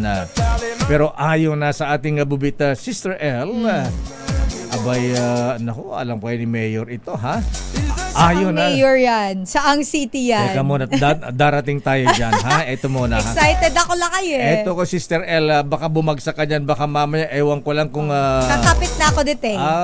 Go, Gora, ano yan? Dahil sa yaman ng mga customer dito, Sister L, ng bar for the big boys, siguro yung itong isang customer dyan na Sister L, na-date niya lahat yung mga first class doon, ha? Alam mo kanyang napagtripan, natipuhan. Sino? Ang receptionist, Sister L. Pumayag naman yung receptionist. Ikaw ang tatanungin ko, ikaw ang receptionist, Sister L. Niligaw-ligawan na Malu, ayaw pumayag yung receptionist, ha? Niligawan? Siyempre, parang medyo ano-ano. Abay, ala Sharon Stone na Sister L. Alam mo yung Sharon Stone na Malu, ha? Ayan. Alam mo, napala mo yung Sharon Stone. Hindi lakay. Ano yun? Yung indecent proposal. Ay, yung parang mga... Si ano ba yun? Yung... ay, hindi ko kilala yung actress doon. Foreigner yung actress. Ayan. Alam ko Sharon Stone yan, ha? Abay, kung... nakakawala ka sa discard 17 minutes commercial. Ayan. Ayan. O nga pala, bisita pa tayo rito. Sige na nga. O bukas na nga lang. Ay, maganda pala yan si Sharon Stone lakay. Ito, ginugol ko. Nakita mo na, ha? Maganda. Ayon na sa ating bubit, Sister L, alam mong offer. Kalahating milyon. Kalahating milyon? 500,000, Sister Lalabas, L. basta labas lang sila. Yes. Tapos ano, may oras yun, lakay? Wala. Basta ilabas. Ayan, At alam mo, ha? Ayan. Sino ba yun kasi? Receptionist ka. Hindi, ayan, yung nagyaya. Mamaya na. Ikaw naman. Pogi ba? Di ko alam ko ito yung di sinabi ko ito yung naka-Bugatti, ha? Ayan. 500,000, Sister L. Alam mo nangyari? Ano? Bumigay si receptionist. Dami. Ay, daw pa rin. Kung ako si receptionist. Make it 5 million. Mukhang pera pala. Hindi, charot lang po yun, ha? Kasi bago mag-commercial, RS number 12, Milky Rigunan, ano ang latest sa Kongreso? Ha? Wala pa sa... wala pa. Commercial muna. Commercial daw muna lakay. Asaan daw yan? Ang dami na naman nagme-message ng mga ano dito. Pwede ba? Wala naman ang commercial? Ayan. Wag daw. Kasi mag-Christmas na. Wala tayong bonus sa 13 lakay. month. Kung ayaw mong wala kang sweldo. Yung mga nagtatanong kung saan itong bar na ito, ha? Bar for the big boys. May Ferrari ba kayo? Ayan. May Lamborghini, ha? Ayan. Pwede sila mag-join doon. At dapat may pambayad. Baka hiniram lang kasi. Basta 50K and up. Ayan. O sige, standby Milky Way, standby Giselle, standby Bo Gonzales, Grace Vera Sansano, Val Gonzales, at standby Nicole Lopez. Sige, babalikan natin yan. Pero happy birthday muna kay... asa na yung birthday celebrant Sino yan, dito? Lakay?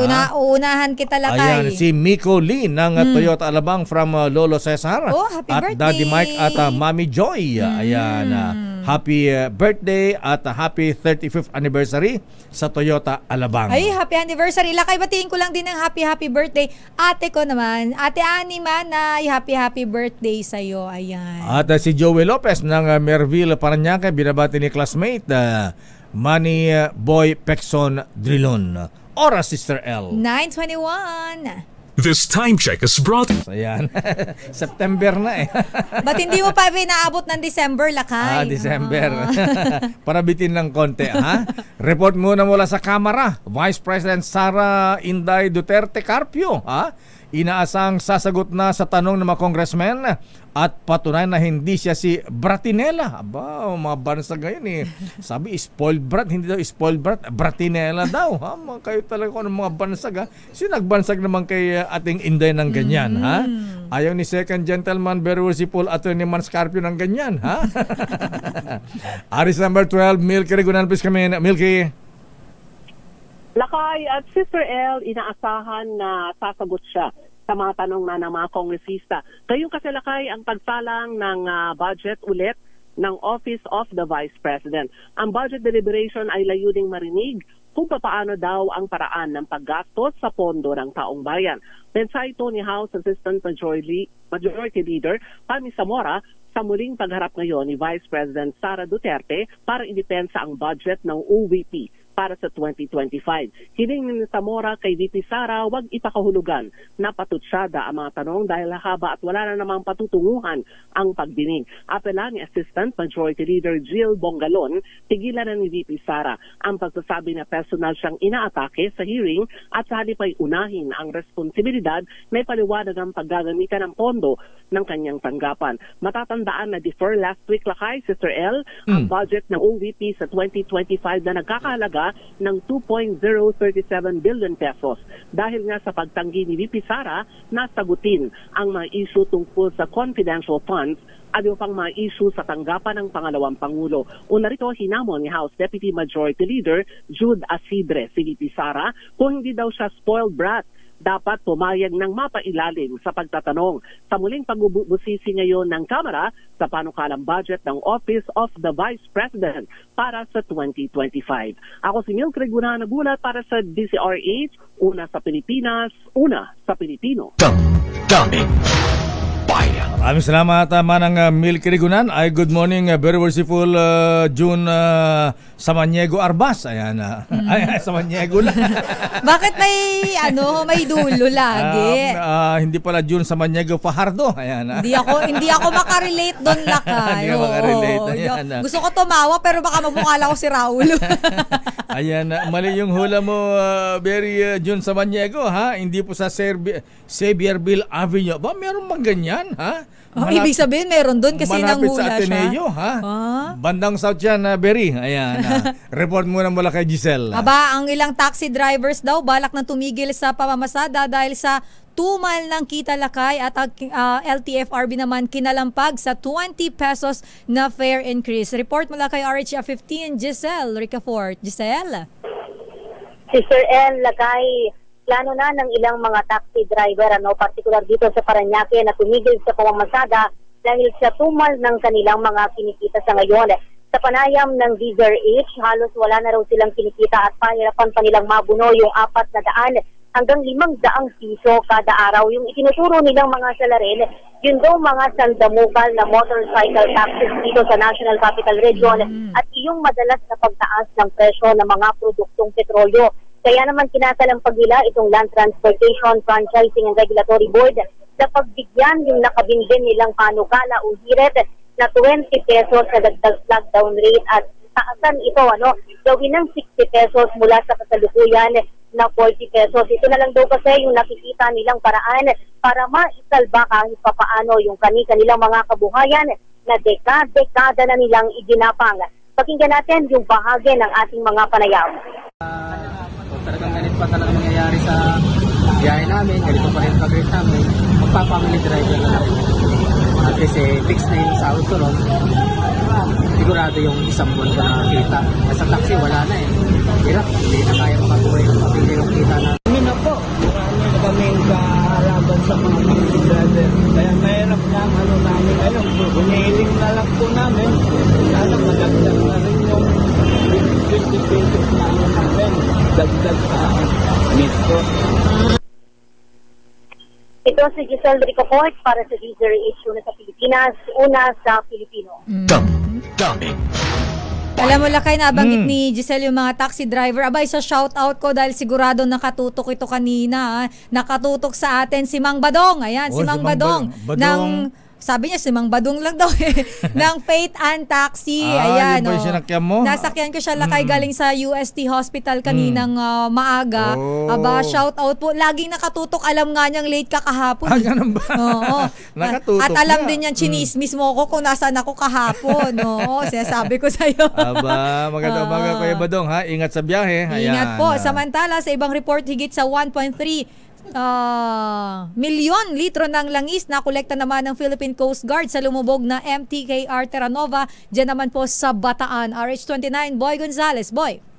Mahigit sa 1.3 milyong litro ng langis ang nakolekta ng Philippine Coast Guard sa lumubog na MTKR Terra Nova sa Bataan mula August noong 19 na sinimulan ang siphoning test. Pumalo na to sa 1,323,000 litro ang nakuha ng contracted na Salbor na Harbor Star. Gumamit naman ng water cannon ng BRP Sindangan para lusawin ang oil seam o bakas ng langis sa pinaglubugan ng Terra Nova. Samantala, sisimulan na rin ng kinontrata na FES Challenger ang siphoning operation sa lubog na MTKR Jason Bradley ngayong araw. Target na maangat at mahatap na ang nabanggit na tanker sa darating na Sabado sa dadalhin sa Diving Industry Shipyard, Barangay Alas Asim, Maribeles, Bataan. Wala namang nakitang bakas ng langis ang oil spill response team sa paligid ng MTKR Jason Bradley kung saan ito lumubog. Para sa samantala kaya ihabol ko lang itong clearing operation. Okay, Boy. Yes, sa kahaba ng Mel Lopez sa Bolivar dito sa lungsod ng Maynila. Ito si Boy Gonzales para sa DCRX, Una sa Pilipinas, Una sa Pilipino. Daming. Maraming salamat, Boy Gonzales. Sandali lamang, Raymond Dadpaas, Val Gonzales. Isa pang report mula kay Gracia. Report mula kay Grace Ansano, Kasiguran Aurora, hahatiran naman ng 29 pesos na bigas sa ilalim ng Kadiwa Caravan ng NIA. Detalye balita mo, RH25, Grace Ansano. Grace. Elaine Lacaideo, ang bayan ng Kasiguran ang isa sa pinakamalayong bayan ng Region 3. Pero hindi nag-atubili ang NIA dito sa Region 3 na ihatid ang 29 pesos na halaga na opresyon ng bigas sa ilalim ng Kadiwa Caravan.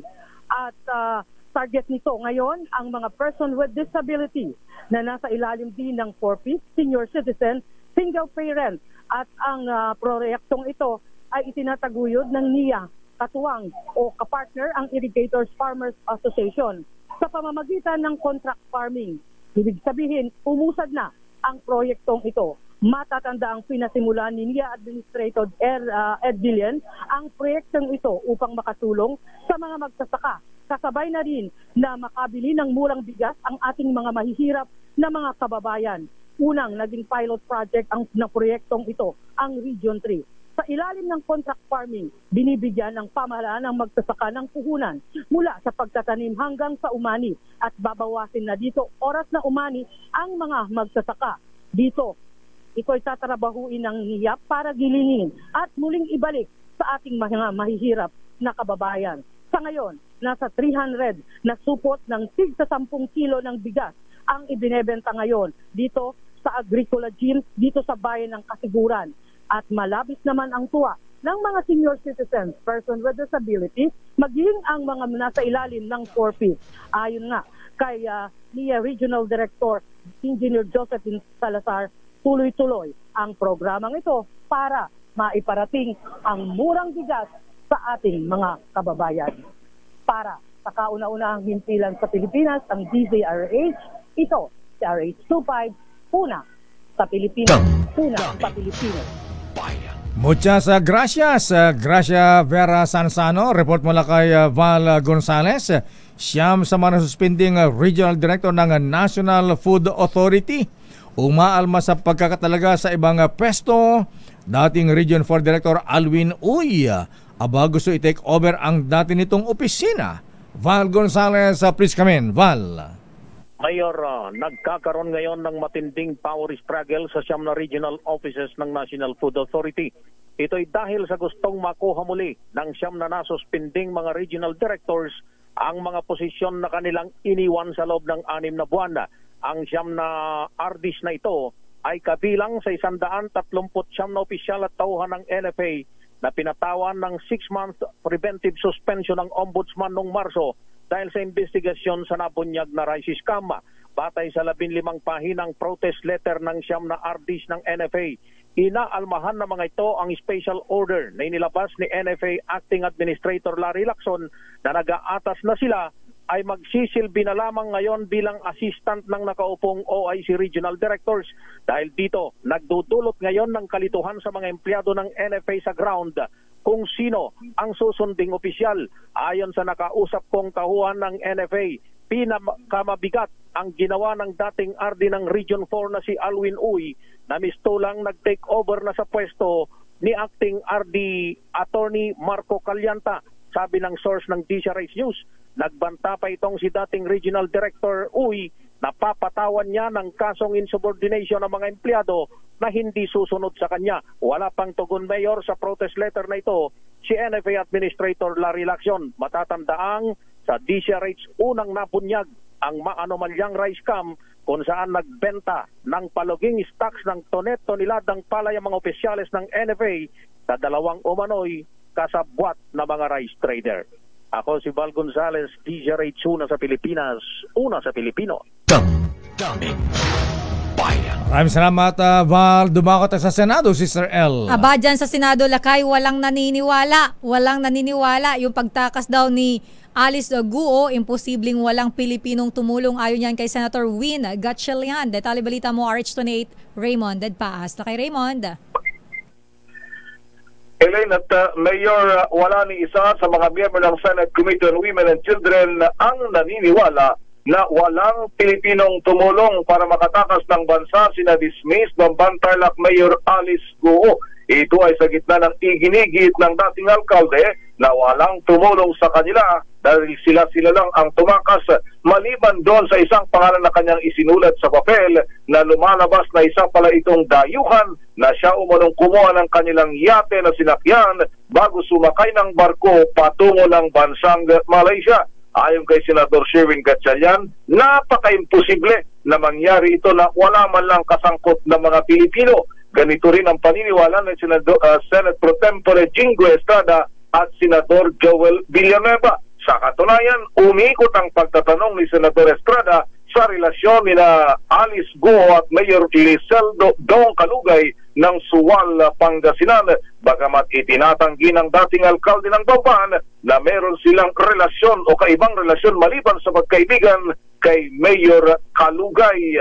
Sa panig naman ni Senador Risa Ontiveros na siyang chairperson ng Senate Committee on Women, ay mahirap paniwalaan na wala sa mga ahensya ng gobyerno ang sangkot sa kanilang pagtakas, partikular na sa Bureau of Immigration. Maantabayanan ang pagpapatuloy ng susunod na pagdinig ng Senado hinggil sa usaping ito sa susunod na linggo. Ito si RH28 Raymond Dedpaas para sa DZRH, una sa Pilipinas, una sa Pilipino. Maraming salamat, Raymond. Ayan, hindi na pakanta si Mayor Alice. Ayan. Oo, Lakay. At ang mga senador ang napikon. Akala ko pa naman mag-request lang daw ipikakantahin niya. Oo nga, ayan. Daming Bayan. Balikan natin si Let sa pamimigay na ambulansya sa may Quirino Grandstand. Abala kay, ayon kay Pangulong Bongbong Marcos, ang pamimigay ng ambulansya ay hindi dapat pinupolitika. Yan. Ito po yung mga ambulansya na binibigay sa LGUs. RH14, Ms. Leth Narciso. Ms. Leth. Walang mawawalan at lahat ay magkakaroon. Iyan ang pangako ni Pangulong Ferdinand Marcos Jr. sa mga lokal na pamahalaan sa distribusyon ng ambulansya sa Quirino Grandstand sa Maynila. Sa kanyang talumpati, sinabi ng Pangulo na ang direktiba niya sa PCSO kapag pinag-uusapan ng ambulansya, huwag ng pinupolitika. Ang dati daw kasing sistema, kapag malakas ka, makakukuha ka. Pero binigyang diin ng Presidente na buhay ang pinag-uusapan dito kaya hindi dapat pinupolitika ang healthcare system. Sabi pa ni PBBM sa LGUs, hindi na kailangang pumunta ng mga ito sa PCSO kay congressman o governor para makiusap dahil aantayin na lang nila ang darating. Ayon pa kay Pangulong Marcos, pinag-isipang mabuti ang pagpili ng modelong ito. Mayroon daw kasing malalaki na mamahalin pero hindi naman makapasok sa maliliit na lugar kaya ang nangyayari sinasakay pa ng tricycle ang mga pasyente bago pa sa ambulansya. Pakiusap naman ng Presidente sa mga recipient, ingatan at alagaan ang sasakyan para matagal pang mapakinabangan. Toyota pa naman yan. Pupunta naman ang Pangulo sa Quezon City, partikular sa Philippine Children's Medical Center para sa iba pang aktibidad sa ugnay ng selebrasyon ng Childhood Cancer Awareness Month. Ito si Leth Narciso para sa DZRH. Una sa Pilipinas, una sa Pilipino. Daming bayan. Maraming salamat, Let Narciso. Ayan yung mga mayor sa alaga nyo ambulansya, ha? At huwag gawing pang personal service yan, ha? Huwag gawing school bus, ha? Ambulansya na din school ambulansya bus. Yan, ha? Ayan. Uy, may announcement mga brethren, si Mosor Paul Ariel Kayanan, ha? Abay, sabi ni Kuyang Dado Melegrito, nire-remind po ang ating mga brethren na may scheduled multi-district convention for Central Luzon. September 14, Sabado po yan mahuyang sa Region 3 Pampanga at ang venue ay sa multi-district convention sa Clark Freeport Zone, McKinney, Pampanga. Ayan. Sandali lamang. Ayan, kayo talaga. Ayaw akong tantanan kung saan daw ba yung bar for the big boys, ha? Ayan, kaya bang gumastos ng 50K pataas, ha? Ayan, pero most sourceful Abergas, Kuyang Sir. Ayan, kumusta po ang blood sugar level po ninyo, ha? Ayan, abay, very worshipful illustrious Edgar Lim. Ayan, abay, kayo ba iihi ng ihi? Ayan, ikaw Kuyang August, ha? Ayan, Kuyang Alban at Arlen, ha? Ayan, abay, kayo ba ay ihi ng ihi, uhawin, pumapayat at laging gutom? Aba, ingatan mo yun, maaring diabetes na po yan. Baka mo iputo sa sakit sa puso. Ayan, stroke, kidney failure at pagkabulag kapag ito ay napabayaan. Kaya para makiiwasan ng ganitong sakit, mag-exercise lagi. At syempre, tamang pagkain, pwede mo rin samahan ng Cogent DB Plus araw-araw. Ang Cogent DB Plus ay isang herbal supplement na sumusuporta para mapanatili ang magandang kalusugan at normal na blood sugar. Aba, itong si Kuyang August, normal na normal ito, matikas pa, ha? Sa Cogent DB Plus with the power of 9 herbs in 1 capsule, mas malakas ang laban mo. Aba, nakikinig din si Kuyang Maui Lazaro. Ayan, ang Cogent DB Plus, mabibili po yan sa lahat ng Mercury Drug at Watson's drugstores nationwide at available din online sa Shopee at Lazada. At mahalagang paalala, ang Cogent DB Plus ay hindi po gamot at hindi dapat gamitin panggamot sa anumang uri ng sakit. Daming bayan. Oras, Sister L. It's 9:45. Ang balitang ito ay hatid sa inyo ng Cardiac Rehabilitation ng Makati Medical Center. Ang balitang ito ay hatid sa inyo ng ACS Manufacturing Corporation, ISO certified, maker of world-class quality Pride detergent. Ayan, kumusta pagmaneho, ha? Ayan, ingat-ingat. At eto, meron tayong flash report. Flash report. Flash report! Vice President Inday Sara Duterte Carpio hindi dadalo sa budget hearing. Ala, bakit? Aris number 12, Milky Rigonan, please kami na, Milky. Lakay, Sister L, she may not attend. No show. Inisnab. At tuluyan ng hindi dadalo. si Vice President Sara Duterte sa nakatakda ng hearing alas 11 ngayong umaga ng House Committee on Appropriations sa 2025 budget ng Office of the Vice President. Ang hindi pagdalo lakay at Sister L ni VP Sara sa budget hearing ay nakasaad sa kanyang liham na meron tetsang September 10. Ngayong umaga lamang ito nilabas kay House Speaker Martin Romualdez sa pamagitan ni ako Bicol Party List Representative Elizalde Co, ang chairman ng House Committee on Appropriations. Ang sabi ni VP Sara Lakay, lahat naman daw ng mga tanong ng mga kongresista noong nakalipas na hearing ay nasagot niya na pertaining to sa mga budget allocations ng kanyang tanggapan. At muli niyang inulit sa kanyang liham na ipapaubaya niya sa Kongreso at Senado ang kapalaran ng budget ng Office of the Vice President. So ngayon, Lakay, ay ang tanong ko nga dito sa mga matatagal nang nagko-cover dito sa House of Representatives, meron bang mga secretary o members of the cabinet na hindi dumalo at hindi dinipensa ang kanilang budget? Wala daw silang matandaan, Lakay. At ako rin, matagal na ako nag-cover sa Senado at Congress, saka sila umaaten. Nagkakaroon man ng mainitan na diskusyon, pero umaaten sila at eventually napapasa yung kanilang budget. Pero ngayon, hindi daw siya darating base sa kanyang liham. At malalaman din natin mamaya kung ano magiging desisyon ng House Committee on Appropriations. Ito ay pagdidesisyonan ni Congressman Elizalde Co at Congresswoman Stella Quimbo. Go ahead, Lakay. Baka wag naman bigyan ng piso budget ang Office of the Vice President. Pakawawa ng mga empleyado. Wag naman sana. Alam mo, Lakay, binigyan siya kasi ng binigyan siya ng parang special na araw. Last day kahapon nung budget hearing, Office of the President at yung Presidential Communications Office. Yun na yung last. Ang sabi naman ng mga congressmen, since na-defer ang budget ng OVP, bibigyan sila ng araw ng Martes. So ngayong araw na to, ang schedule lang ng budget hearing Lakay ang OVP. Ngayon, alas 9, naghihintay kami dito sa committee room, hindi dumarating at merong advance na security. Gano'n naman talaga pag merong darating na VIP. Mga matataas opisyal, lalo na ang presidente at ang vice-presidente, merong advance na security.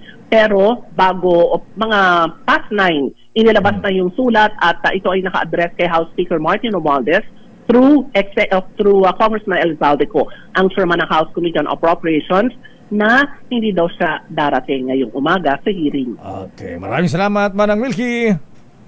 Yan ang latest dito sa Kamara, Lakay, at no-show nga si Vice President Sara Duterte. Hintayin natin ang magiging desisyon ng members of the Committee ng House of Appropriations kaugnay ng pagtalakay sa budget ng Office of the Vice President. Ako si Neil Gregorio, nagulat para sa DCRH, una sa Pilipinas, una sa Pilipino. Si Second Gentleman Mans Carpinal ang pupunta. Your business is our business. Sa ating balitang negosyo, salary budget o pasahod sa mga empleyado ngayong taon, mababa kumpara noong 2023 dahil po sa inflation. Ang detalye balita mo, RH17, Nicole Lopez Puyawan. Nicole. Mas mababa ang salary budget o ang pasahod sa mga empleyado ngayong taon kumpara noong 2023. Ito ang resulta sa ginawang pag-aaral ng insurance at consulting services firm na Willis Towers Watson o WTW. Ayon sa WTW, 34.6% ng mga kumpanya sa Pilipinas ang may mababang salary budget ngayong 2024, kung saan ang median pay increase ay 5.6%, mababa ng kaunti mula sa 5.7% noong 2023. Sabi ng WTW, mas conservative ang mga employer pagdating sa usapin ng salary budget dahil tinitingnan nila ang longer term na stability sa kanilang mga empleyado. Paliwanag ng solutions firm, binabaan ng mga kumpanya ang salary budgets ngayong taon dahil sa inflation, cost management at mahinang financial results. Para sa 2025, posibleng maitala pa rin sa 5.6% ang salary budget increase.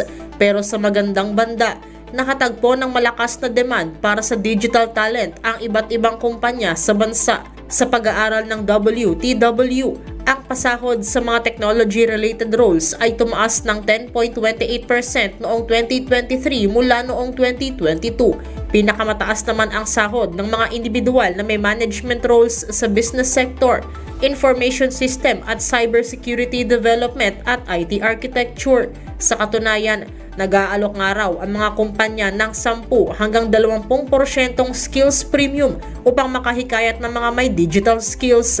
Paliwanag ni Chantal Kerubin, dahil sa aniyay transformational potential ng artificial intelligence, ito na ngayon ang hinahanap na skills ng mga employer sa mga empleyado. Kaya naman, malaki niyang ini-invest ng mga organisasyon sa skilled professionals sa AI space at bigyan sila ng advantage sa merkado. Isinagawa naman ang nasabing pag-aaral ng WTW mula Abril hanggang Hunyo ngayong taon, kung saan nakiisa sa kanilang survey ang 440 kumpanya sa Pilipinas. Samantala, humina ang palitan ng piso kontra dolyar sa 56 pesos and 52 centavos kada US dollar, habang naitala sa $71.84 ang halaga ng kada bariles ng Brent crude sa pandaigdigang merkado. At yan ang ating balita sa mundo ng negosyo. Your business is our business. Ito si Nicole Lopez Puyawan para sa DZRH, una sa Pilipinas, una sa Pilipino.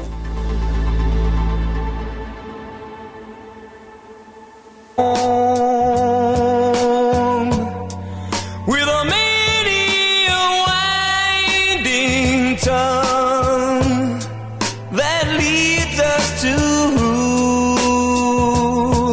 knows where, who knows where. May mga bisya tayo, Sister L. Akala ko mag-i-extra eh. Nagmano ka na ba? Ayan. Depende sa bigay. Hindi, biro lang. Ayan, mga brethren, mga ating. Ayan, may mga bisya pa tayong taga Supreme Council ng Scottish Rite of the Philippines. Ito ay kaugnay sa 75th anniversary ng Scottish Rite of the Philippines. At huwag na tayong magpapaligoy-ligoy. Sabihin natin sila po ay mga Freemasons. Ayan. Kaya lang iba-ibang appendant body kasi sa Freemasonry, Sister L. Ayan, siguro ikaw, alam mo na. Ayan, may mga Shriners, may mga Scottish Rite, may mga York Rite, mga ganyan. Kapiling natin ngayon ang ninong mo. Ayan. Lahat ko sila ninong. Ayan. Tingnan natin kung magkasya sa simbahan ko. According to age muna. Ayan. Ang ating illustrious most worshipful Juanito Abergas, ang Vice Chairman ng Scottish Rite of the Philippines. Most worshipful Juanito Abergas, sir. Magandang umaga po. Lapit po kayo sa mikropono, sir. Ayan. Magandang umaga po. Ayan. At siyempre kasama natin ang Chairman ng Scottish Rite of the Philippines, si illustrious Edgar Lim. Illustrious Edgar, sir. Magandang umaga po. Ayan. Magandang umaga, Kuya Deo. At siyempre, andito rin si illustrious Arlen de Guzman, ang Inspector General. Ayan. Good morning po. Ayan. Magandang umaga po. At illustrious Alvan Joseph Balaso, Inspector General.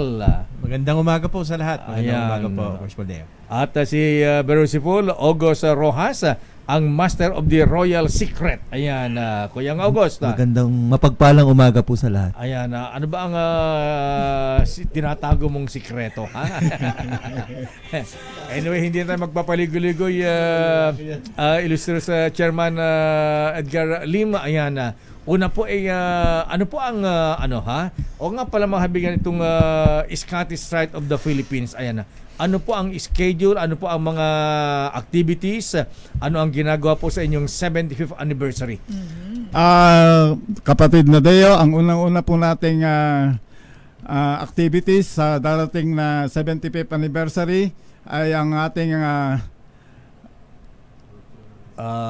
golf tournament ngayong darating na October 4.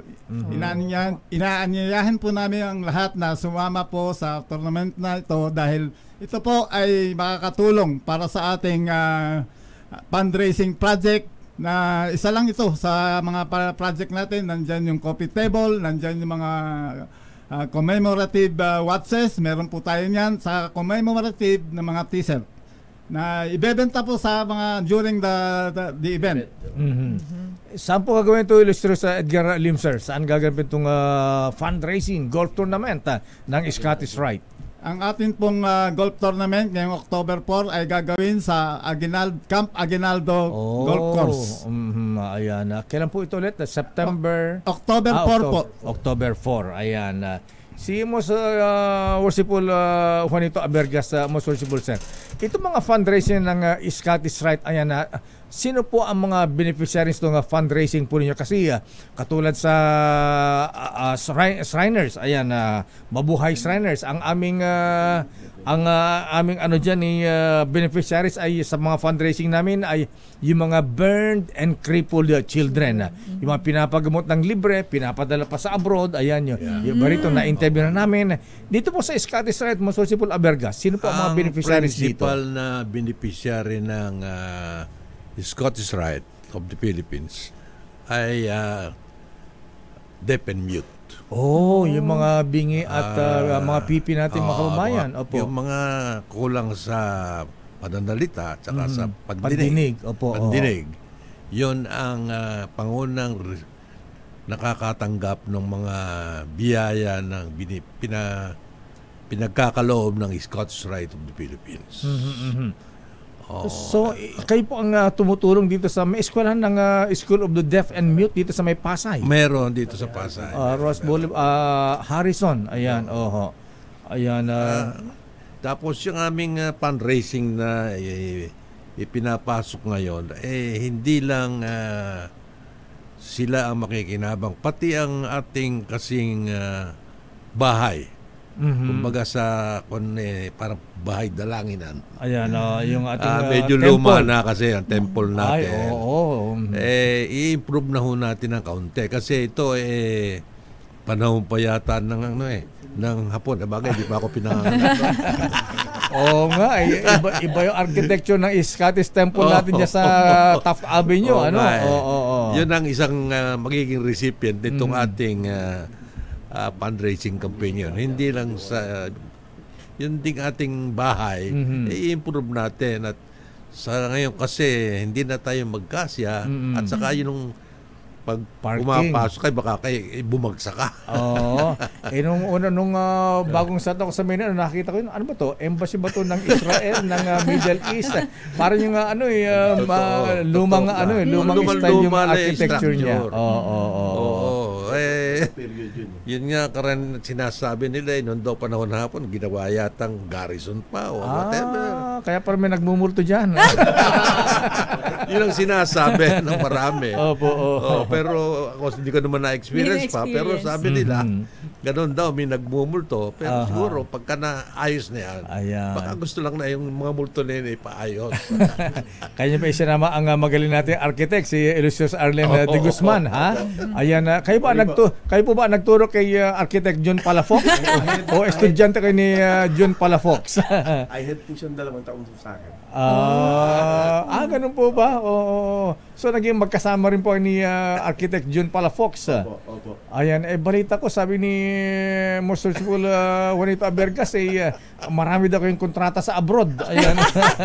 Ano mga ginawa niya ng plano doon sa abroad, Illustrious Arlen, sir? Ayan. Hotel po. Mga hotel. Ayan. At maglalagay kayo ng obelisk dito sa may harapan ng Scottish Temple, ha? Gagayan niyo ba yung obelisk dun sa Washington DC? Ayan. Proportion po mababa ng mga 6.6 meters. 6.6 meters. So mga ilang stories yan? 3 stories. 3 stories.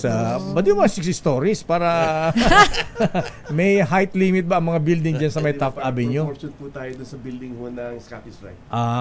Ganun po ba? Ibig sabihin mo yung number ho sa atin yun. Infinity. Lapit ka ko yung sa Most Worshipful Sir. Infinity po, at saka eternity, immortal. Ayan. Ibig sabihin ho nun. Ayan, paki-explain nga, ano nga ba yung ba't mga obelisk na mga mason? Ayan, yung Washington DC, itinayo ng isang Freemason, first American president na Freemason Grand Master, George Washington.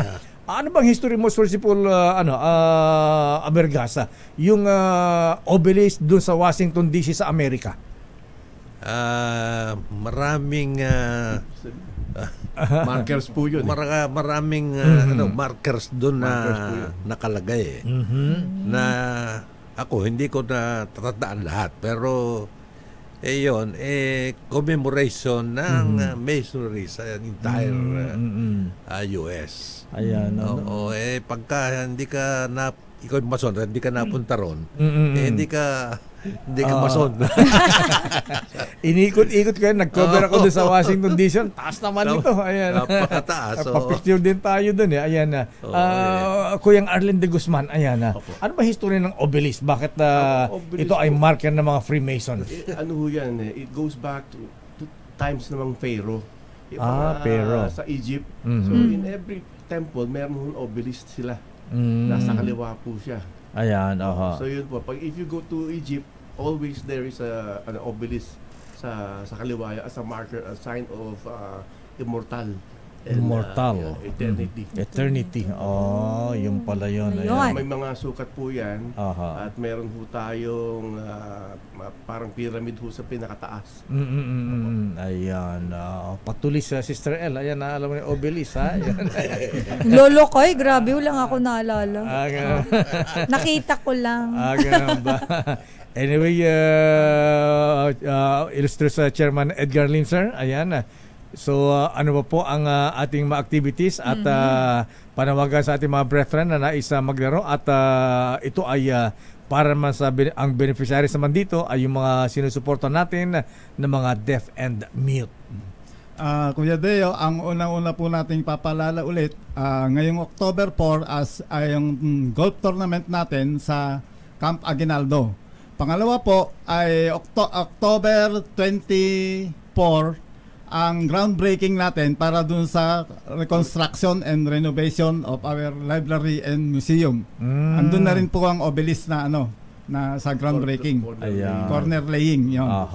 At ang unveiling po ng ating obelisk is on January 10. January 10. Abay, ilang buwan mong gagawin yan, Architect Kuyang Arlen de Guzman? Tapos na po yung plano. Tapos na yung plano. May plano na. Ayan. At dadagdag ko pa, Kuya Leo, ang atin pong anniversary, gaganapin po natin ngayong Marso. 15 ng Marso 2025. Okay. Ang mga dignitaries po na darating sa buong mundo, marami po. Lahat po ng mga Sovereign Grand Commander ng kanya-kanyang jurisdiction. Ang pinaka-highlight po nito ay ang pagdalo sa atin ni Arturo de Hoyos. Siya po yung pinaka-well-known author pagdating ho sa mga Scottish Rite na libro. Author pala siya, writer. Kaya siya po yung pupuntahan din ng mga foreign dignitaries natin. And lahat sila gustong-gusto nilang ma-meet si Arturo de Hoyos. At mapalad po tayo dahil tayo pinagbigyan na dadalo dito sa ating 75 anibersaryo.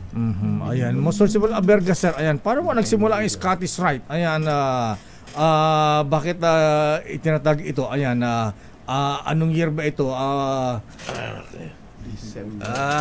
Ang Scottish Rite, naitatag ito kinonstitute ito ng January 1st, 1950. Wow, 1950 1950 pa ito na pare-parehong hindi pa tayo pinanganganak siguro. No? Ngayon, magmula noon hanggang ngayon, yumabong yan at lumaki ng lumaki ang membership. At saka halos ng mga probinsya, may kanya-kanyang mga bodies dito.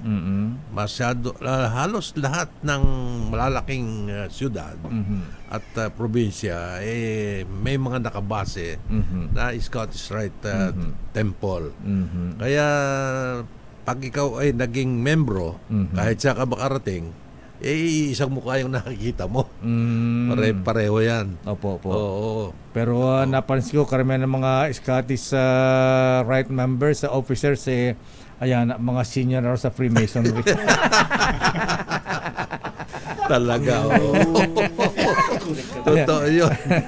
Anyway, maraming salamat Municipal Juanito Aberga, sir. Maraming salamat din ang ating Vice kapatid Chair. na Ayan, at Ilicious Edgar Lim, sir. Ayan, thank you. At para po sa ating mga brethren at para sa mga Friends of Masons, ayan, kung maimbitan po kayong maglaro ng golf, ang beneficiaries po ay hindi po para sa kanila. Ayan, ito po ay para sa mga deaf and mute, ayan, mga batang may kapansanan sa pandinig at pananalita. Ito po ay yung mga batang mag-aaral dyan sa School of the Deaf and Mute of the Philippines, dyan po sa Pasay City. Ayan. Salamat at mabuhay ang mga officers and members natin sa Scottish Rite of the Philippines. Illustrious Edgar Lim ang chairman, Illustrious Juanito Aberga sa vice chairman, at Illustrious Arlen de Guzman, Inspector General, Alban Joseph Balaso, Inspector General Honorary, at si Venerable August Rojas, Master of Royal Secret. Right Worshipful na ba? Yeah. Baka sabihin ni electioneering. Hindi mo naman. At sa ating mga candidates sa Junior Grand, ayan, good luck mga brethren. Anyway, mga habigan, yan na po ang kabuan nating palatuntunan ng damdaming bayan. Ako po si Deo Macalma. Sister Alpo, Elaine Apit, Lakay, batiin mo daw ng happy birthday ang tatay ni Senior Warden Alex Onte, si Tatay Ado, na 80 years old na, sabi ni Sir Alman Tosino. Ayan. Happy birthday po. At batid din natin yung best friend ni Mayor Alice Guo. Ayan, si DDGM. Very worshipful Martin Boy Osayta. Grabe ka talaga, Lakay. Maging love team na talaga sila. Ayun ni Mayor dong kalugay ng ganyan. Operasyon Turong susunod na. Wonder Woman, Miss May Binauhan. Bye-bye.